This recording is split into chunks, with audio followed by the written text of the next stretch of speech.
اعوذ باللہ من الشیطان الرجیم بسم اللہ الرحمن الرحیم من یطع الرسول فقد اطاع اللہ ومن تولی فما ارسلناک علیہم حفیظا۔ من یطع الرسول، جس نے اطاعت کی رسول کی، فقد اطاع اللہ، پس تحقیق اس نے اطاعت کی اللہ کی۔ ومن تولی، اور جس نے روح گردانی کی، فما ارسلناک علیہم حفیظا، بس ہم نے آپ کو نہیں بھیجا ان پر نگران بنا کر۔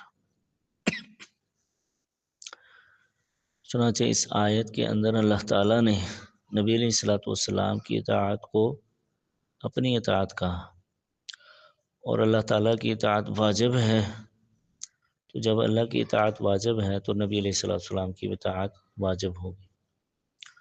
تو اللہ تعالیٰ نے فرمایا کہ محبوب صلی اللہ علیہ وسلم کی اطاعت میری اطاعت ہے۔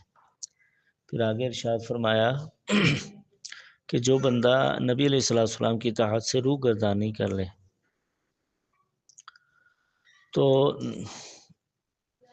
نبی علیہ الصلوۃ والسلام اس کی روح گردانی سے پریشان نہ ہو، کیونکہ اللہ تعالیٰ فرماتے ہیں کہ ہم نے آپ کو ان پر نگران نہیں بنا کر بھیجا، بلکہ اللہ تعالیٰ نے آپ کو پیغام رسول بنا کر بھیجا ہے۔ آپ جب تبلیغ کر کے ان کو پیغام پہنچا دیتے ہیں تو آپ کا فرض منصبی پورا ہو جاتا ہے، تو اس کے بعد وہ مانے یا نہ مانے یہ اللہ کا اور ان کا معاملہ ہے، آپ اپنے فرض سے بری الذمہ ہو جاتے ہیں۔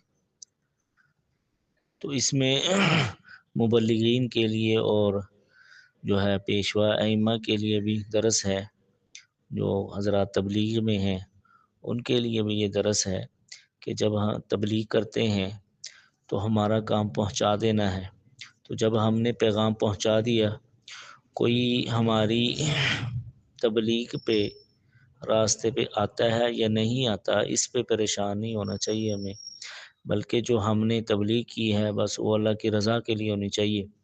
اگر ہم نے اللہ کی رضا کے لیے دین کا پیغام پہنچا دیا ہے، دعوت دے دی ہے، تو اس کے بعد اللہ کا اور ان بندوں کا معاملہ ہے۔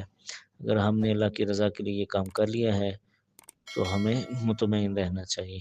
اللہ تعالیٰ سے دعا ہے کہ اللہ تعالیٰ ہمیں دعوت و تبلیغ کے کام کے لیے قبول فرمائے۔ دعا کر لیں۔